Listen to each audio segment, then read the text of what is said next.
রব্বানা আতিনা ফিদ দুনিয়া হাসানা ওয়া ফিল আখিরাতি হাসানা ওয়া কিনা আযাবান নার। আল্লাহ, তুমি এই দুনিয়ার সব কল্যাণ আমারে দাও, আখিরাতের সব কল্যাণ আমারে দাও, আগুনের শাস্তি থেকে আমারে বাঁচিয়ে দাও। পড়ে না আমিন।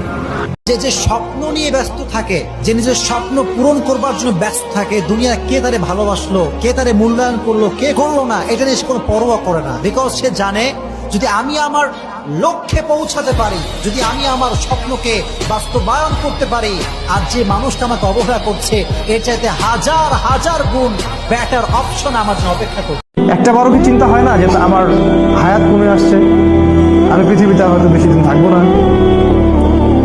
সুবহানাল্লাহ, সময়ের কসম, আল্লাহ পাক সময়ের কসম করে আমাদেরকে সময়ের দিকে দৃষ্টি দিতে বলছেন, সময় সম্পর্কে সচেতন হতে বলছেন। নিজের সন্তানের চাইতে মূল্যবান কোন সম্পদ মানুষের আর হতে